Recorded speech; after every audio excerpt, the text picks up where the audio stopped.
Alright, this video here seems to be one of the more popular topics in this sector.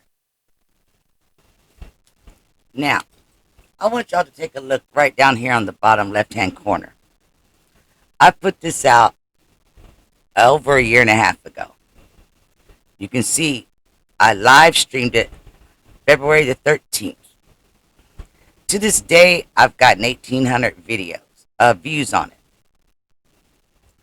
I was very proud of this piece of content that I had put together because I worked really long and hard and did hella lot of research to be able to come up not just with the names, but with their arrest numbers, with license plates numbers, all kinds of things. And so this time I am making it into a video and I'm updating any information as I go along. Joe, motherfucker just caught an op downtown, Joe. Beat him. I'm finna tag his name in and everything. I'm tagging the guys in this shit. With him. I got his dreads on a mob. I got his dreads in my hand. Caught an op, beat him. For the most part, a majority of us know the story of what happened to him, and a lot of us know his history as well, But we've always heard that Mad Max and two other people were the offenders on his case. We heard the feds, we heard this, we heard that, but that's it. We have never heard who were these other two offenders. I discovered who those two other people were, and I wanted to be able to bring that to you guys because on one hand, I'm like really offended that they haven't charged the other two. But after reading it 11 times, those last 5 pages today, I'm going to say this. I think the reason why they don't give us more of his case file than what they have is because they're not finished yet. And I believe they are still going to go after these other two guys. If they live long enough. I don't know. So let's get into this. All right. I did not bring this to y'all the first time, but I'm going to bring it to you this time. And this is a major incident confirmation form. And I'm not sure why it states here resubmitted on April the 16th of 2022. But it does. In my opinion, that just shows and tells us that the authorities are still looking into things for whatever the reason is. But as you can see here, it's a homicide. It was not a confidential informant. Okay? July the 10th of 2017 at 10:10 in the morning is the notification time. 9:32 is the occurrence time. This is the case number and the event number. Homicide, first degree. 1 victim, 3 offenders, gang conflict area. Update. Through the course of this investigation, one of the offenders, which was Mad Max, was identified. Detective learned that he was the victim of a homicide documented under the case number. This case has been submitted, reviewed, and approved by Area 2 Commander Blayton. This case now classified as exceptionally clear, open, death to the offender. Motive was gang-related. The victim was Cedron Doles, 21-year-old, Black Pea Stone, Terratown. His arrest, he had 3 felonies, convicted of burglary on December the 7th of 2015, and received 4 years in IDOC. Victim was approaching his vehicle when 3 male shooters exited a white vehicle and started shooting. Shooters then stood over the victim and continued shooting. Victim was shot multiple times and was pronounced on the scene. Witnesses stated the victim just moved into the neighborhood.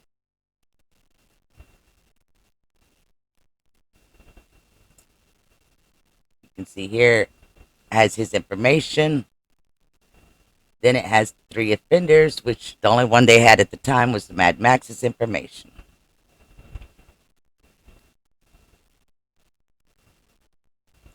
And this is a repeat of what it says up at the top. Now, I'm going a little out of order here, just simply because I don't know why they sent this 19-page document with Shooter Shellz case file when this itself has nothing to do with his homicide. But I want to bring it to you so you'll have this information for your own knowledge. Because on December the 1st of 2022, we have the Chief Bureau of Detectives wanting a FOIA request done, and he's asking Dana O'Malley for this. Says this is a negative response to the request for a copy of the investigative file relating to the above mentioned, and it has the case number. Research indicates that the incident document under records division number pertains to weapons violation, unlawful possession, criminal trespass to a residence, and narcotics arrest. The Bureau of Detectives was not contacted nor involved in any of the following investigation of these incidences. That is followed up with 1, 2, 3, 4 black pages. Okay? Now, this is the case number that they're referring to. So this is taking you all the way back to September the 21st of 2013, where it states criminal trespass, weapons violation, narcotics possession. It has the officer Bruno as one of the victims. I've still yet to figure out why, but okay. The other victim is a 26-year-old female. Now, at the time, Shooter Shellz was only 18 years old. Okay? Now, if I remember the story correctly that he was telling on one of his videos, this makes it sound like she didn't want him around. But this is the narrative that she was forced to put out because of this Detective Bruno wanting to arrest Shooter Shellz so bad. So we'll go through this and see how it sounds to you guys. They also had 2 other suspects. One was Deontay Brown, who was 21 years old, and Danny Armstrong, who was 17 years old. And as you can see here, Bruno is a victim, and then the female is a victim.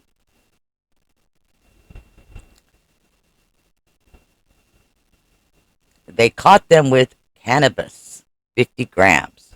That's the narcotics they're referring to. And then there are 4 firearms listed. First one's a semi-automatic 9mm Jennings 9. Owner, Cedric Doles, which is Shooter Shellz, for those of y'all that may not know. The second one, a 9 caliber P95, Cedric Doles.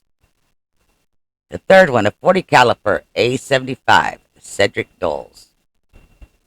The fourth one is a 9 caliber Luger C9, Cedric Doles. And then there was some ammunition of some 9mm that go with it. Now, let me just say this real quick before I read the narrative of their story. For all you YNs running around out there and all these body cam footages that we see where the arresting offender is crying as far as I just want to go home or whatever. These guys, like I said, Shooter Shellz was 18 years old. This is how you handle things when you're arrested. should I say. It says, in summary, responding officers, which is going to be Bruno and the female, because it says victim and complaint. She allowed Cedron Doles to sleep in her apartment one night, and for the next 2 weeks, he would not leave. She blank whoever asked him to leave several times, but he refused. She stated that Shoota Shellz began allowing other people to come around and began selling heroin and cannabis from the apartment and storing guns. Let's see. Then it says, Cedron Doles, Deontay Brown, and Danny Armstrong were arrested. Narcotics and 2 handguns were present, even though they got 4 of them listed. It says they placed the offenders into custody for criminal trespassing. The victims related to the officers that Cedron Doles gave access to the others in the apartment. Or was in another apartment, excuse me, I'm sorry. So the officers relocated to the above location and entered the building. Officers made a forced entry into the apartment and observed Cedron Doles throw a black Spider-Man book bag into the living room closet and then flee into the kitchen. Brown and Armstrong were observed standing up from the kitchen table and fleeing towards the back door. Officers detained all 3 offenders attempting to exit the rear door. Officers observed a large amount of cannabis on the kitchen table, where Brown and Armstrong were sitting and packing the cannabis. The cannabis was found to be 1 plastic bag, which was emptied on the table, and 1 plastic bag containing 41 smaller plastic bags containing suspected cannabis. Officers then recovered the book bag Cedron Doles was observed throwing in the closet and found it to containing 4 loaded handguns and 3 boxes of spare ammunition and a spare extended magazine, some narcotic packing, and a social security card and a drug screening receipt belonging to Cedric Doles.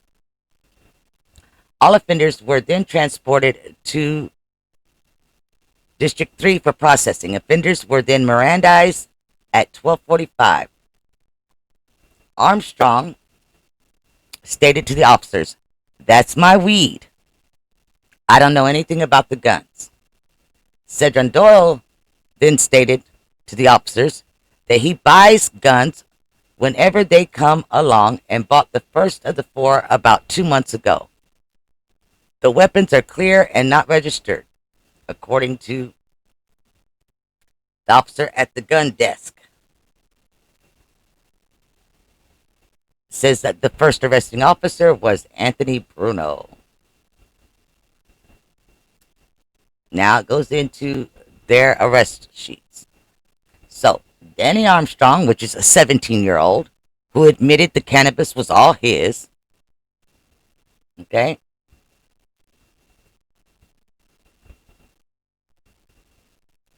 I wonder if that's a relative of Danny Boy. It's got the same weird last name.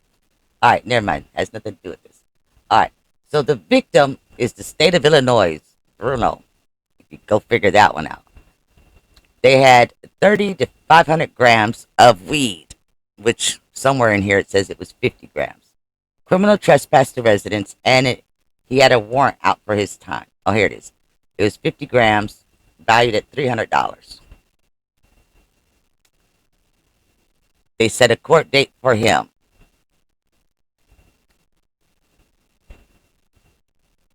They retell the narrative again. We don't.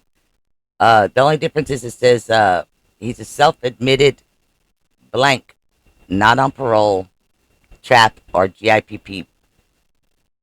Name check revealed an active warrant. Okay. So he admitted he was in a gang. Okay. Now we have Deontay Brown, who's 21. He was arrested for the weed and the criminal trespassing as well. I guess because he was seated at the table. He's not on parole, but warrant will not be issued per Andy at IDOC. Okay. He was given a court date as well. Then we have Shooter Shellz, who was 18 years old. He was charged with all the guns, the weapons.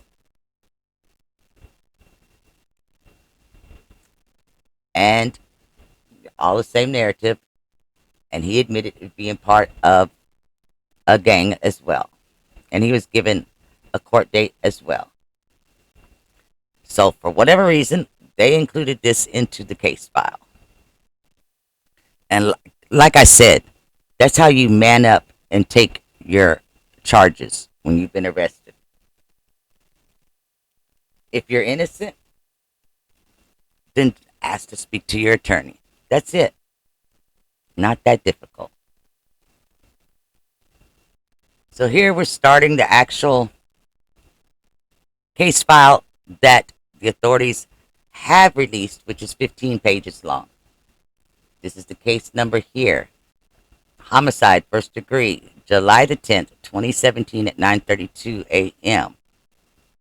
However, this supplementary case report was done April 16th of 2022. It lists Cedron Doles, 21 years old, born in 95, as the victim. And they also have him listed as a conservative vice lord. So take that with a grain of salt. Suspects, Christopher Jackson, 25 years old, born in 1995. How you figure? They can't both be born in 95 and be 4 years apart in age. Again, somebody's not doing their due diligence on their paperwork. They got his nickname as Little Chris. Okay? Gunshot wound fatal by the offender. Now, on one part of this, it says that he was pronounced at the scene, but as you can see here, it says that he was pronounced by a nurse. So I don't know, was there a nurse on the scene?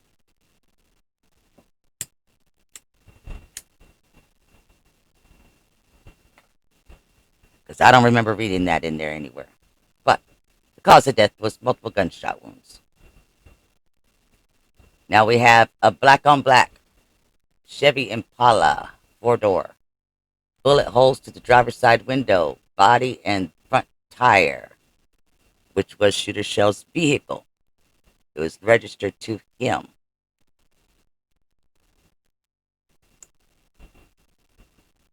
Let's see. And this is the person who discovered the body, which is the guy that was with him, which we're going to get into that. This is his auntie, family member notified. It says, this is a Area 2 exceptionally cleared open death of the offender supplementary report. Now here it says the gang affiliation is Black Peace Stones, Terrortown. Has his list of clothing that he had on. And now instead of saying suspects, it says offenders. Christopher Jackson, aka Little Chris, deceased. I believe, this is my opinion, that this is the age he was when he became deceased. This is the age he was when he became deceased. And then the other two offenders, it says unknown and unknown. Injuries. Shooter Shellz sustained multiple gunshot wounds to his head, torso, and legs. Doles was pronounced at 9:40 by a nurse blank of University of Chicago Hospital, July the 10th of 2017. Now, it says he was pronounced at 9:40. They said the incident happened at 9:32. I doubt very seriously that they got him to the hospital in that short amount of time, being that everybody and their neighbor's dog was out there taking pictures and videos of the incident, which I know y'all have seen the picture all over social media. And for those of y'all that have, let me just say this. For the rumor about them saying that his face was shot off, his face is completely intact. Did he receive multiple gunshot wounds to the head? Yes, he did. Was pieces of his head missing? Yes, it was. Was there brain splatter? Yes, there was. But his face was intact. Now, it says it was a 40 caliber and a 9 millimeter. The manner and motive: victim exited his residence and walked to his vehicle when three offenders exited a parked white Nissan Altima and shot the victim multiple times. They're considering it gang related. The vehicle used is the white Nissan Altima, and the witness identified will be shown in the paperwork here in a minute. Now, the next couple pages is a bunch of evidence technician photographs taken of the crime scene, of the vehicle with the damage to the vehicles, the victims, the blood splatter, the whole 9 yards of everything that was on the crime scene. Then we have all the officers listed that were involved on the scene of the crime. Now we have the interviews coming up. And I'm going to let you know now, I filled in all the blanks. And oh well, I put my little line of redaction through it, so Mr. Round and Round can't come complaining no more. All right. So in this investigation, it says the reporting detectives were assigned a homicide located on the 8100 block of South Paulina Street. So they relocated to that address, where they were met up with some other officers who directed the detectives to a male that was lying in the street covered with a blue bed sheet. The detectives observed the victim lying face up approximately 2 feet southeast of a parked black Chevy Impala. And it had an Indiana license plate. The Indiana certificate of vehicle registration of the above vehicle showed that the owner to be Cedron Doles. And they gave an address in Indiana. It says the entire perimeter in the front of these residences on South Paulina were cordored off with red and yellow crime scene tape. Additionally, the entire city block was basically taped off. Nobody walking or driving was allowed in there. They had certain officers that were there just for that specific reason. Because what they're not telling us is they had already gotten the hotline call from the feds at this point. It says these officers assigned to crime scene protection remained at their appointed post until the scene was completely processed, and they were released to the Chicago Police Department Forensic Division and the reporting detectives. It says that they observed approximately 38 40 caliber shell casings and 5 9mm shell casings that were scattered throughout the street and on top of the Impala. They go into detail talking about which way the bullets were facing and the ricochet marks, different things like that. The blood splatter on the front driver's side wheel of the Impala, that it was going in a westerly direction, which basically they're figuring out which way the offenders came from. It says they observed several fired and fragment bullets from the crime scene. There is 2 pools of blood, which contain particles of human tissue near the head and the arm. They observed multiple bullet holes throughout the victim's head, torso, left arm, and legs. The victim had a tattoo of a five-pointed star in red and black with the number 75 on the left side of his chest. The victim also had a tattoo in the middle of his chest of two assault rifles crisscrossed with the capital letter I behind it. He was wearing a black ankle monitor bracelet around his right ankle and had $131 or $1,301. I'm not sure which way they said it because the other document had a decimal in there. So either way, some credit cards, link cards, and his driver's license was in his left pant pocket, and then his cell phone was in his right pant pocket.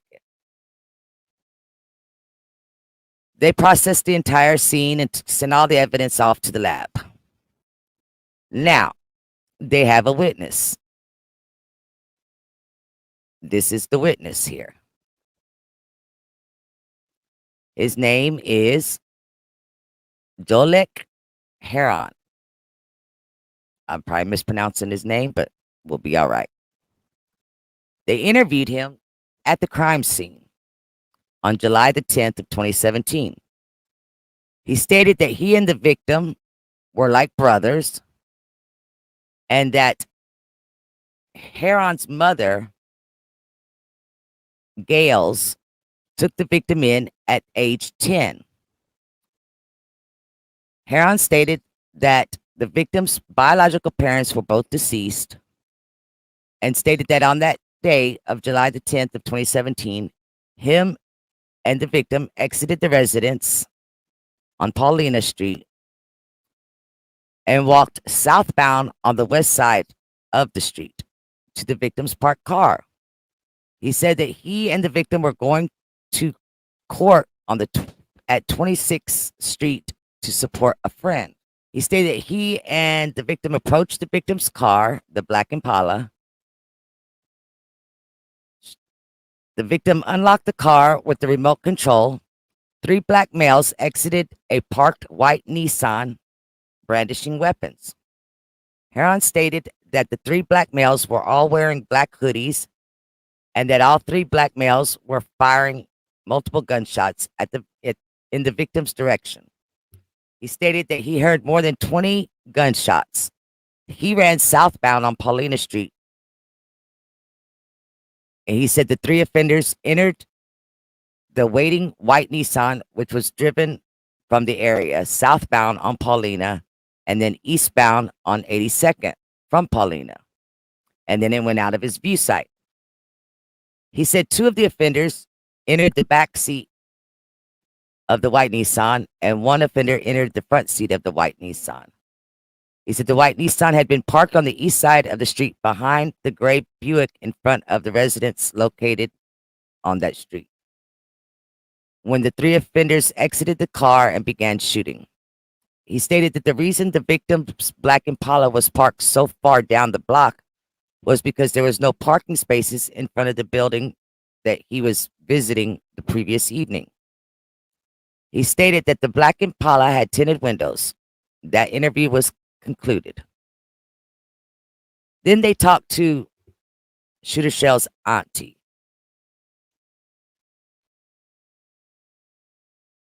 At the same day at the crime scene. She said that she is the victim's biological aunt, that she is the sister of his mother. She had brought the victim to Chicago from Flint, Michigan in 2006, along with his two brothers and a sister. She stated the last time that she spoke to him was the day before on the 9th via telephone. She said their conversation was mostly small talk, and that the victim did not indicate anyone wanted to hurt him. She said that his brother, Craig Mitchell, was also killed by gunfire on May the 29th of 2014. That's the one that they referred to as Scooby. Let's see. She stated that she learned that the victim was killed from the victim's sister, and this interview was concluded. Now, I'm not going to try to read all these addresses because there's a whole shitload of them, but they went to go looking for footage, And there is footage. Um, there's what? One, two,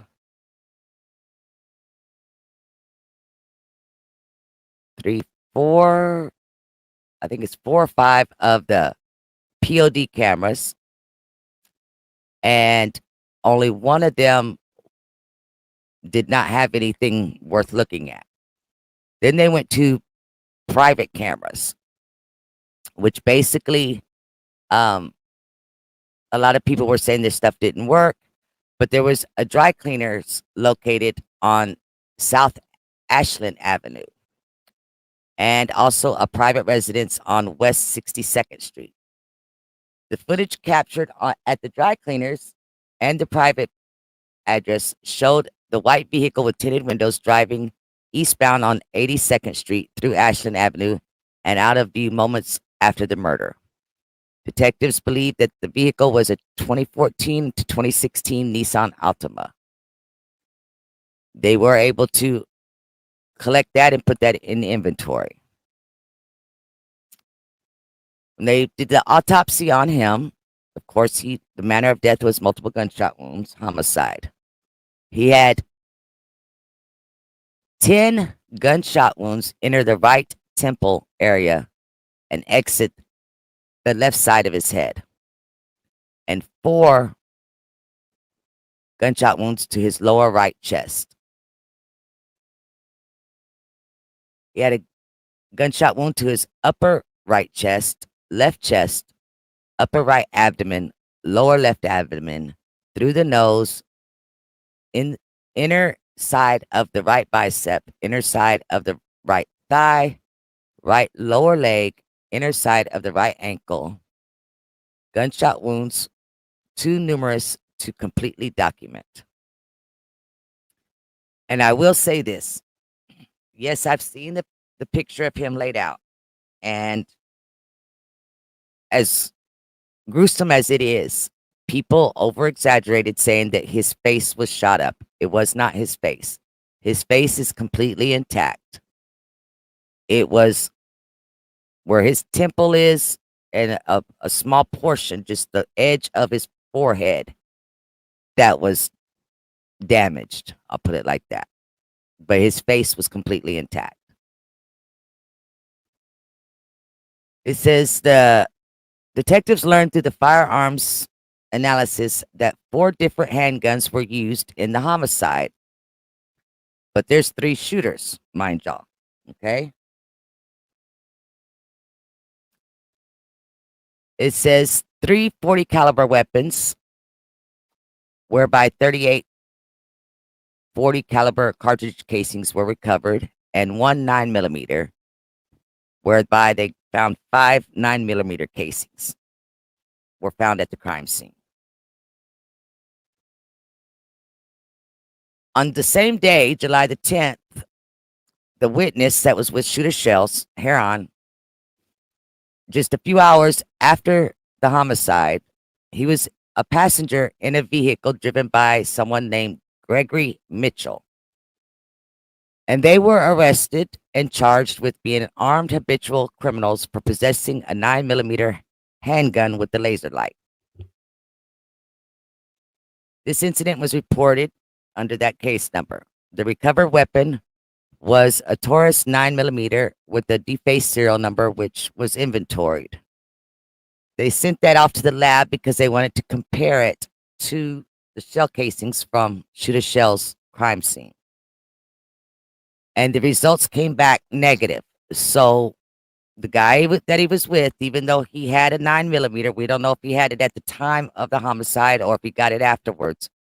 But either or, it did not match up to any of the shell casings. Okay? It says it should be noted that at the time of the homicide, he was uncooperative with the investigation. But now he was in federal custody in Indiana at this institution. I ain't even going to try to pronounce it because I don't even know how to. So the detectives set up an appointment to go do a second interview with him. and they were able to get it approved, and they recorded the interview. And this time he was a lot more forthcoming. He says, at this time of this murder, the Federal Bureau, so back in July, the Federal Bureau of Investigations was already conducting an investigation into the No Limit Street Gang. The No Limit Street Gang is a faction of the Black Keystone Nation. At an Area 2 shooting meeting, they done had a whole freaking meeting, okay? FBI agents related that cell phone tower data placed, and I do not know how to say that guy's first name, but his last name is Upshaw, and Chris Jackson, aka Little Chris, in the area of the murder on Paulina Street before and after the murder on July the 10th between the hours of 7:30 in the morning and 9:30 in the morning. This information, or the detectives were informed that this cell tower data was obtained through a federal grand jury subpoena. Upshaw and Jackson are members of the No Limit Street Gang, located primarily in the 4th Police District. It should be noted that the victim was a member of the Tarrytown Black Keystone Nation.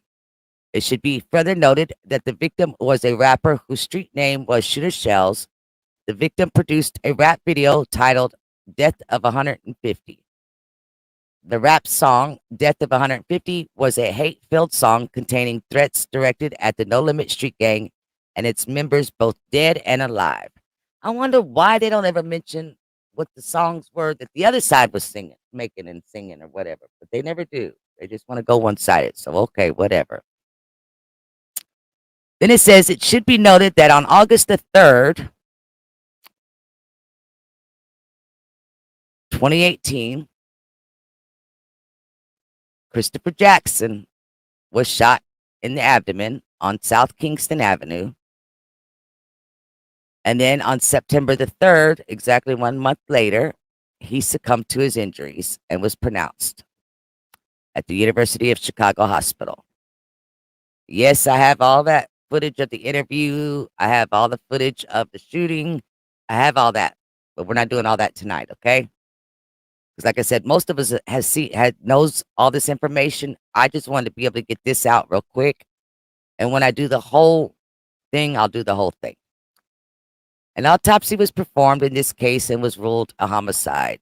Terrell Webb was subsequently charged with first-degree murder in the shooting death of Christopher Jackson. However, we all know that that has now been changed, and he got a lot less years and all that. Now, January 6, 2020. So we're jumping forwards. Detectives, all these detectives and special agent, which is FBI, Sonny Nguyen, and special agent Crystal Foster from Homeland Security went to the federal penitentiary where old boy was locked up at because they wanted to do the interview as well. So some detectives went along to escort them, and they did their little interview with Heron. And it says,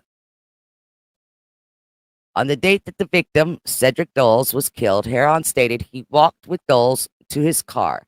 Heron stated that he noticed a white Nissan parked on the east side of the street, parked a few car lengths to the north. Heron stated Doles' vehicle was parked on the west side of the street. 3 black male subjects exited the white Nissan wearing all black. 2 of the 3 males had dreadlocks. I don't like it when they say they wore dreadlocks. It's like they put a hat on or something. They were medium to dark complexion, and all 3 offenders were approximately the same height as Heron. He was on the passenger side of Doyle's car while Doyle was standing in the street. He was going to be getting in his car. He said the 3 males started shooting at Doyle's. He did not see the driver of the white Nissan shooting, just the 3 offenders. He took off running southbound and then westbound out of view of the offenders. Then it talks about how later that same day he got arrested. When he got arrested, nobody questioned him about Shooter Shellz homicide, though. So now they're going to question him. In an attempt to identify the offenders, the detectives showed him 5 separate photo arrays. Each photo array contained 6 color photographs. He agreed to do the photo lineup, but he didn't want it to be recorded with the video or audio. Because of manpower issues, there was not an independent administrator used for these photos arrays. But he signed the advisory form and viewed all 5 arrays, which were subsequently identified 1, 2, 3, 4, 5. He did not make any identifications on number 1 and lineup and number 5 lineup, but he did on the other ones. He did recognize Upshaw as an ops shooter in photo array number 2. And he did recognize Jamal Hemphill in photo array number 4, indicating that Hemphill and him attended grade school together and that he did not think that Hemphill would do something like that. Finally, in photo array number 3, he selected the suspect in position 2 and positively identified Christopher Jackson, stating, "Chris, he was out there shooting. I know Chris from the neighborhood as Little Chris Mad Max." They inventoried all that. On February the 12th of 2020, the same detectives and the same FBI people relocated to 111th Street. They shared information with their past interviews, and the detectives requested that the FBI get the phone records that placed Upshaw and Jackson in the area of the homicide. And that he told him that he'd have to get the federal grand jury list in order to receive the materials related to the cell site data. So then on June 11th of 2020, they got back together. Basically, they were able to get Mad Max's phone records. And it pinged him right there in that area.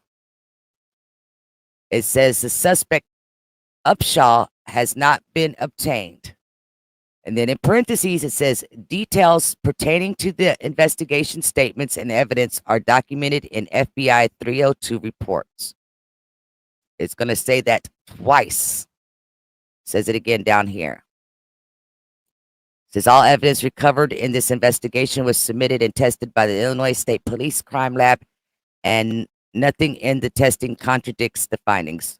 For a detailed synopsis of the investigation, see FBI 302 reports. And they're not letting us see those. That tells me that part is still ongoing. But up here, it talks about his phone number and how it was right there in the area. So it says that it has been proven to the satisfaction that for sure Christopher Jackson was one of the 3 offenders who shot and killed Cedron Doles.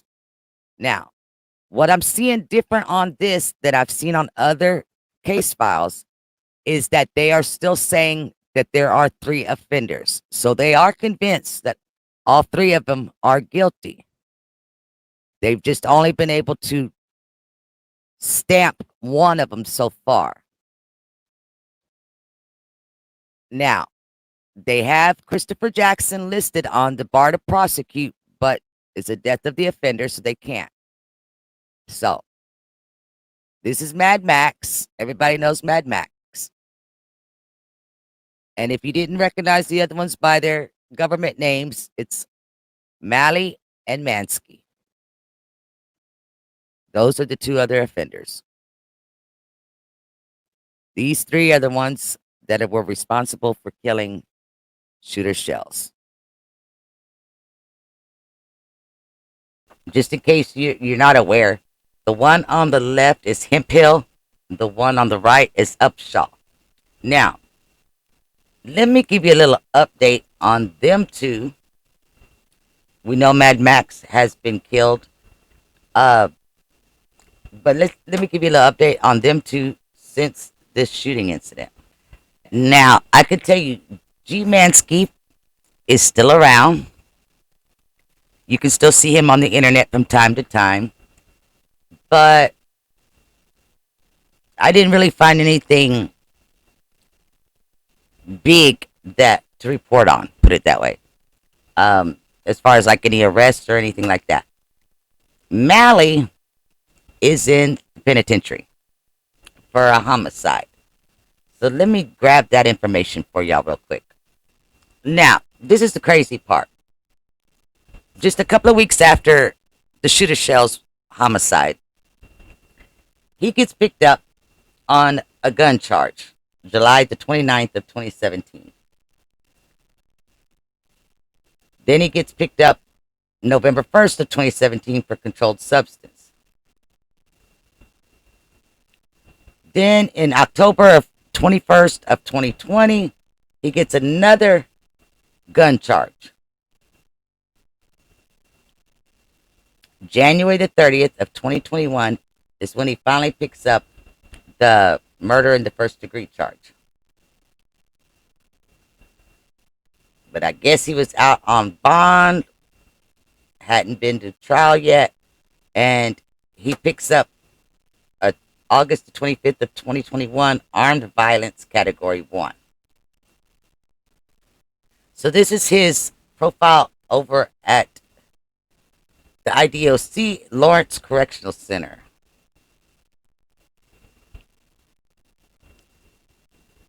He's 5'3", 160 pounds, which means we the same height. On a good day, I might be taller than you. I don't know. But his expected parole date is 2040 or the discharge 2043. He was sentenced to 20 years with murder intent to kill or injure. Now, let me show you that case.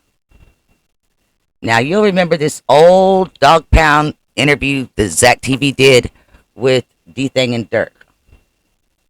It's going to be one of the guys. I'm going to point to it while they're talking.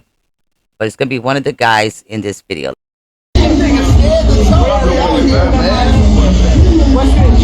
It's Zach TV, fam. Yeah, you're on camera. What's happening? Shout out D-Town too, man. Shout out D-Town. That's the one that he was found guilty of killing. Let me get it back there. This one, okay? Now, what I learned from the story of the homicide was that this female, who goes by Lexi Snow, she was the only witness to the homicide. And before the trial got started, she was killed. And they still found him guilty.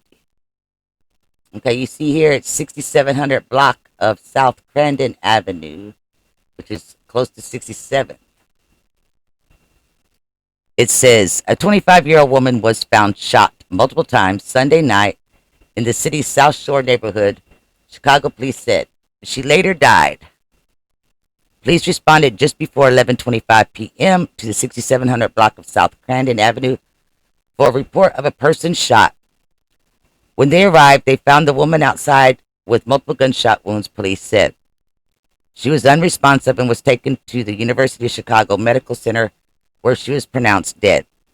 No one's in custody in Area 1. Detectives are investigating. And let's see. This is from November the 13th of 2023. Now, I'm not saying he did it. More than likely, one of his buddies did it for him. I don't know. But he's serving 20 years on the young kid from Dog Pound for his homicide. Now, I want to take the opportunity to say this, and I'm sure I'm going to get a lot of backlash about it. But it's how I feel. It doesn't matter if it's NLMB or what. Who, whatever sets. But we're speaking on this set today. And I have some slight empathy for G Herbo and his PTSD and the pain that he feels about the loss of his friends. But at the same time, why I say slight is because he picks and chooses. You know, he misses Greg, he misses Kobe, things like that, people like that, should I say. When in reality, there are so many more deaths that really kind of lay at your feet that could have been prevented. Maybe that makes me a bad person for saying that. I don't know. I'm just saying you older guys need to step up to the plate and stop these younger guys from ending their lives, because that's all they're doing. Like yesterday, I was talking with Drilly, and like he was carrying on about Q50 and them snorting these Percocets and stuff. And like I told him, I says, he'll be dead soon. And I don't mean it with no sympathy, but that's what's going to happen. He's going to have brain damage and be a vegetable, or he's going to be dead, one or the other. And they don't have guidance. It's been proven time and time and time again. You millionaires, y'all did y'all's due diligence. Y'all became millionaires. Get back to your community and help the ones that you have turned into little demons before it's too late for them. All right, now one last thing. I don't remember if I shared this when I put this story out the first time or not. So I ran across this again in Shooter Shell's file. So I wanted to make sure that I put this out here. Like I said, I've always had a lot of empathy for his situation, especially from his childhood. At 10 years old, you're taken to a whole nother city to live with another relative, with your siblings. And then you got G Herbo, who was another person who he was catered to. Let's just put it out there. He was never in need of anything. Yeah, he may have been in the streets, but he was never in need of anything. He never went hungry. He didn't miss any meals. Whereas Shooter Shellz, I can't say the same thing for them. But I never really wanted to do his story because it kind of hurt my heart so bad. But the night that I saw this movie, and I don't know what movie it is, all I can tell you is right here, the guy is jumping on the back of a truck. He has a rifle in his hand. They were going off somewhere. It was like, it's an older movie. But I kept rewinding it. I was like, wow, the resemblance. And that's what kind of made me feel like, okay, something's telling me I need to put the story out there. And that's when I dug out all his paperwork and the case file and stuff again. And I realized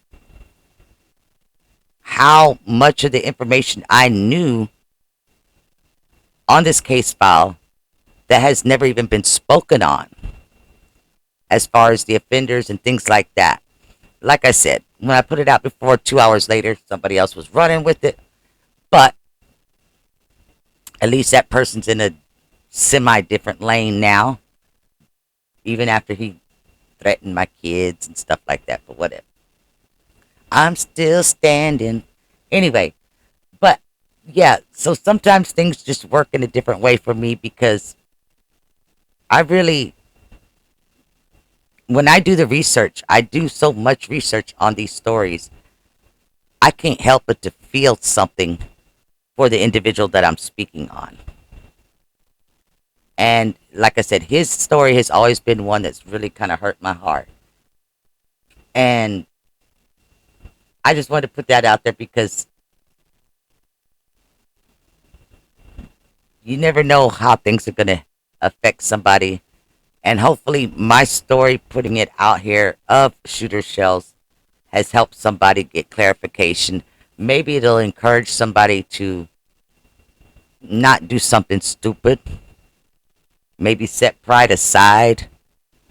Let stuff slide off your shoulder instead of picking up a gun and running after somebody, because there's no happy ending at that.